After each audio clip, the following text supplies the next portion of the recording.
आज मैं आपको एक कहानी के माध्यम से बताऊंगा कि बुद्धि बड़ी है या भगवान। भगवान भी सृष्टि चलाते हैं, बुद्धि का भी रोल होता है। सभी देवताओं का अलग अलग रोल होता है। वायुदेव, वरुण देव, जल देव, कौन बरसात करता है, इंद्रदेव, देवियों का क्या काम होता है, उसी के बारे में मैं आज आपको बताऊंगा कि भगवान बड़ा है या बुद्धि। देखिए, क्योंकि बुद्धि के बिना कुछ भी संभव नहीं है। जो देवी को, सरस्वती देवी को बुद्धि की देवी कहा गया है, माता शारदे को। आज उसी पर मैं चर्चा करूंगा। अगर आपको ये मेरी वीडियो अच्छी लगे तो प्लीज चैनल को सब्सक्राइब जरूर करें। एक समय की बात है, भगवान नारायण का दरबार लगता था प्रतिदिन दरबार लगता था।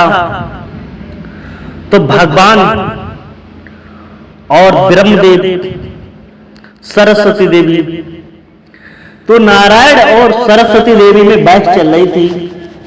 नारायण कह रहे थे कि मेरे संसार को, सृष्टि को हम ही चलाते हैं, मेरे बगैर संसार में कोई भी मनुष्य जीवित नहीं रह सकता है, मैं ही सृष्टि का संचालन करता हूं। लेकिन जब भगवान नारायण की बात सुनकर सरस्वती देवी जो थी, उन्हें रहा नहीं गया। उन्होंने कहा, हे भगवान, इसमें तो सबका बराबर बराबर रोल है। आपको अपने ऊपर अहंकार हो गया कि मेरे बिना सृष्टि नहीं चलती है। ब्रह्मा जी तो विष्णु भगवान कहते हैं, मैंने तो ब्रह्मदेव को अपनी नाभि से पैदा किया है और आप तो ब्रह्मदेव के मन से उत्पन्न हुई। तभी सरस्वती बोली, आदि देवी, आदि शक्ति की प्रेरित से आप तीनों देवों का संचालन हुआ है सृष्टि के लिए। ब्रह्मा, विष्णु, महेश। जब सरस्वती और भगवान नारायण विष्णु में झगड़ा चलने लगा, विवाद चलने लगा। कौन कहता है कि मृत्यलोक में ही विवाद होता है, भगवान में भी विवाद होता है। विवाद चलने लगा कि इसका समझौता कैसा हो, इसका फैसला कैसा हो। ब्रह्मदेव ने कहा, आक्षेप किया कि इसका फैसला मौका आने पर किया जाएगा। अपनी अपनी शक्ति दिखाओ, कौन बड़ा है। जो अपनी शक्ति दिखाएगा, जो शक्तिशाली होगा, जो जीतेगा, वही बड़ा माना जाएगा। नारायण बोले, सही है, बिल्कुल। तो उसके लिए एक उत्तर भारत में एक गांव है, मीरानपुर शहर को चुना गया। उस गांव में एक राजा राज्य करते थे, जिनका नाम वीरसेन था। वीरसेन राजा राज्य करते थे। उस गांव को चुना गया था। माता सरस्वती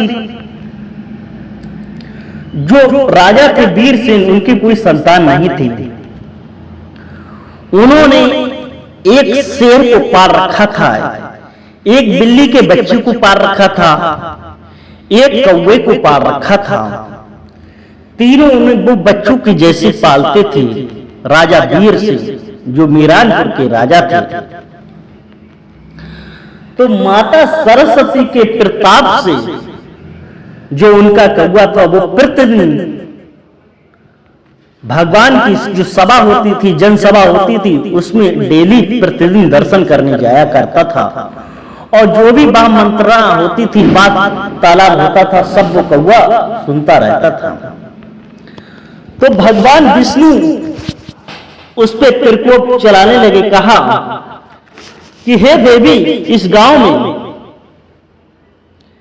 मैं इतनी बारिश करवाऊंगा कि जिससे ये लोग पलायन करने को मजबूर हो जाएंगे, इस गांव को छोड़ने को मजबूर हो जाएंगे। अगर आप देवी सरस्वती, अगर आप में शक्ति है तो इन लोगों को अगर पलायन करने से आपने रोक लिया तो मैं मान जाऊंगा। भगवान नारायण कह रहे हैं कि हाँ, वास्तव में देवी आप बड़ी हो, मैं छोटा हूं। तो देवी कहने लगी, ठीक है, आप अपनी शक्ति का प्रकोप दिखाइए। तो इंद्र को बुलाया भगवान नारायण ने कहा, इस गांव में भाद्र में सिर्फ एक वर्षा करो, सिर्फ एक दिन की ऐसी वर्षा करो, मूसलाधार वर्षा हो, उसके बाद में कोई भी वर्षा नहीं करना, कि अगर इसमें बरसात नहीं होगी तो जीव जंतु मर जाएंगे। तो उस गांव के लिए तो कहा, इसमें एक ऐसी वर्षा करो जो मूसलाधार वर्षा हो, जिससे लोग पलायन करने को मजबूर हो जाएंगे। उधर माता सरस्वती के प्रताप से जो कौवा था उस पे सरस्वती मां ने अपना प्रकोप दिखाया, अपनी बुद्धि को सिर पर बैठाला। क्योंकि कौवा तो प्रतिदिन आता था। कौवा ने वार्तालाप सुन लिया कि 7वें दिन बारिश होगी, सिर्फ एक दिन, और एक दिन में इतनी बारिश होगी, दोबारा कभी बारिश नहीं होगी। क्योंकि पहले के युग में कोई समरसेबल या ट्यूबवेल, बोरिंग नहीं होते थे, सिर्फ कुआं और तालाब ही होते थे। जब माता सरस्वती ने वीरसेन के ऊपर अपना बुद्धि का प्रकाश जगाया, अपनी बुद्धि बैठा ली उधर कौवा पर, कौवा ने ये बात सुन के अपने मालिक को बताई। कौवा, क्योंकि कौवा नाराज था, हताश था, तो राजा बोले, हे कौवा, क्या बात है? तो कौवा ने कहा, मैं प्रतिदिन दर्शन करने जाता हूँ, सरस्वती महानारायण में झगड़ा चल रहा है, बहस चल रही है कि बुद्धि बड़ी है या भगवान, तो इसलिए हर का गांव चुना है। इस गांव में भाद्र पक्ष में एक वर्षा होगी, जो मूसलाधार वर्षा होगी, उसके बाद में सूखा पड़ेगा, जिससे ये लोग पलायन करने को मजबूर हो जाएंगे। ये बात राजा ने सुनी, क्योंकि राजा की बुद्धि जागृत हुई। राजा ने अपने गांव वालों को बुलाया, कहा, जैसा मैं कर रहा हूं वैसा सुनो। सारे गांव के चारों तरफ जितने खेत हैं, सब में लगभग 5-5 फीट मेड़ बना दो, मेड़बंदी कर दो। राजा के आदेश से सारे गांव वालों ने अपने खेत में फाड़वे से 5-5 फीट की मेड़ बंधा ली। जब मेड़ बांध ली 5-5 फीट की, उसके बाद में जब 7वां दिन आया, इतनी बारिश हुई, इतनी बारिश हुई, एक दिन की बारिश में चारों तरफ भर गया। क्योंकि जब 5 फीट की मेड़ बंदी की गई थी चारों तरफ गांव के खेतों में, क्योंकि खेतों में इतना पानी हो गया पर्याप्त मात्रा में कि वो बहुत जल्दी सूखने वाला नहीं था। क्योंकि सरस्वती माता की कृपा से बुद्धि जागृत हुई। उसके बाद में जब बारिश नहीं हुई, तब गांव वालों से कहा कि इस बार फसल बहुत अच्छी होगी, आप गेहूं की फसल बो दीजिए। गांव वालों ने गेहूं की फसल बो दी और गेहूं की फसल उसी पानी से तैयार होने लगी, फसल हरियाने लगी। फिर नारायण ने महर्षि नारद जी को बुलाया कि जाओ मीरानपुर में देख के आओ कि क्या हो रहा है। जब नारद जी ने गांव में प्रवेश किया और देखा कि गांव में तो 2-2 फीट की फसल लहरा रही है। जब 2-2 फीट की गांव में फसल लहरा रही है, तो नारद जी ने नारायण से कहा, हे भगवान, गांव में तो 2-2 फीट की फसल लहरा रही है, चारों तरफ हरियाली ही हरियाली है। तो नारद जी बोले, कोई बात नहीं, चिंता मत करो, जीत तो हमारी होगी। उधर सरस्वती मां बोली, कोई बात नहीं, जीत तो आप ही की होगी। फिर क्या होता है, कौवा तो प्रतिदिन दरबार में आता था, तो भगवान ने, नारायण ने कहा, चूहों को आदेश दिया जाए, जितने चूहे हैं वो इस फसल को नष्ट कर दें, खा ले। जब ये बात कौवा ने सुनी, क्योंकि कौवा पे माता सरस्वती का प्रकोप था, कौवा ने अपने मालिक को बताया जाके वीरसेन को कहा, आज दरबार में नारायण भगवान ने आदेश दिया कि चूहा हर की सारी फसल नष्ट कर दे। जब ये बात वीरसेन ने सुनी तो वीरसेन के पास से पहले ही बिल्ली का बच्चा था बन बिलाव। वीरसेन ने कहा, जाओ आपको चूहों को खाना है, क्योंकि बन बिलाव जाता है और जंगल से निरे बिल्ली के बच्चे को लेता है, सारे चूहों को मार देता है। आधे चूहे जान बचा के भागे आते हैं।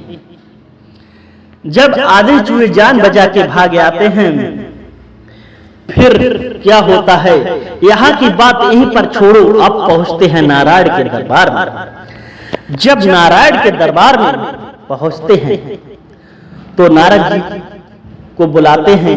नारायण भगवान कहते हैं, देख के आओ जाके।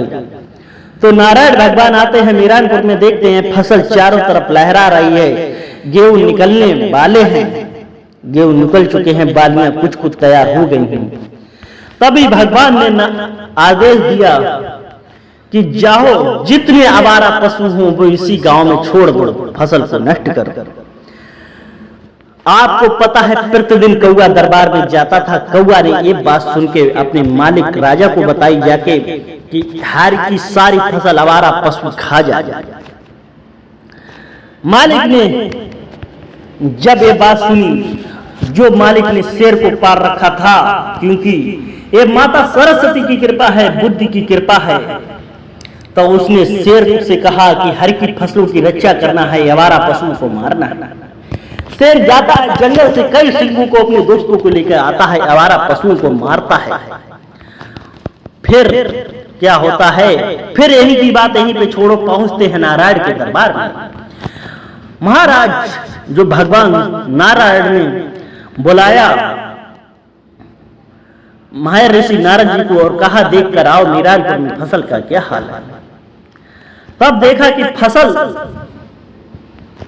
तो वैसी लहरा रही है, फसल पर कोई नुकसान नहीं है। तो भगवान नारायण से कहा कि फसल तो वैसे ही लहरा रही है, कोई दिक्कत नहीं है, कि वो लोगों ने गांव नहीं छोड़ा।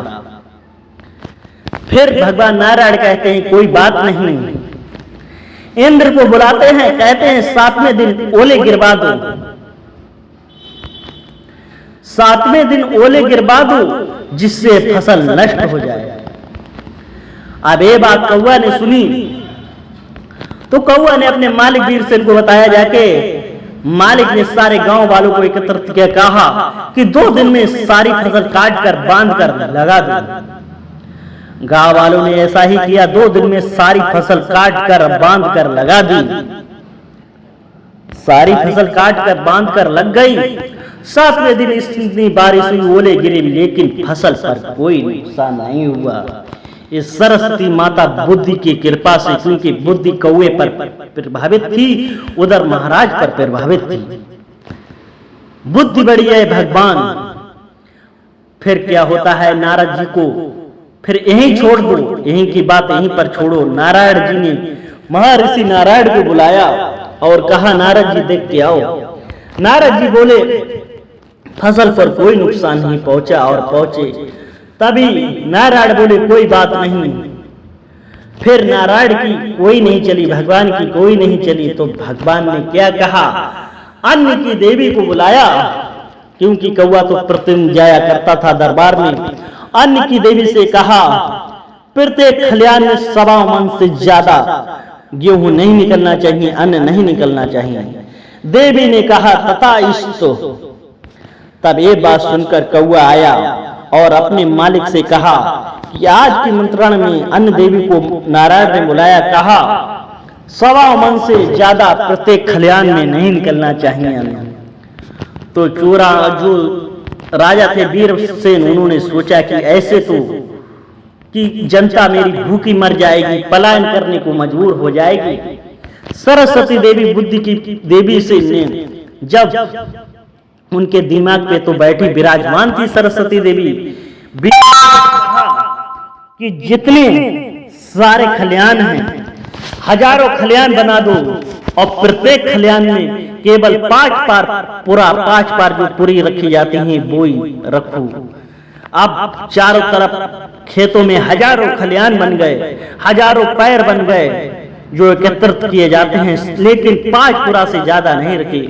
क्योंकि वैसे तो 5 पुरा में 10, 12, 15 किलो से ज्यादा गेहूं नहीं निकल सकते हैं, मगर अन्न देवी की कृपा से 5 पुरों में सवा मन गेहूं निकला। जब सवा मन गेहूं निकला, इतनी फसल तैयार हुई कि गांव वालों को कोई फर्क नहीं पड़ा, खुशी से लहराने लगे। जब सरस्वती ने कहा, माता सरस्वती ने कि हे नारायण अब बताइए, सारे देवगण मौजूद हैं, कि बताइए बुद्धि बड़ी है या भगवान। तो नारायण कहते हैं वास्तव में देवी आपका भी इतना रोल है, आप बड़ी हो, क्योंकि सभी देवताओं का अलग अलग रोल है। कोई पानी बरसाता है इंद्रदेव, अन्न की देवी अन्न देती हैं, और पानी की देवी पानी प्यास लगती है, निंद्रा देवी नींद देती हैं। सभी लोगों का अलग अलग कार्य होता है। सभी देवी देवताओं के बिना सृष्टि अधूरी है, उन्हीं के बगैर सृष्टि संचालित रहती है। अगर आज की वीडियो आपको अच्छी लगे तो लाइक शेयर, चैनल को सब्सक्राइब जरूर करें। फिर मिलते हैं एक नई वीडियो के साथ। जय हिंद, वंदे मातरम।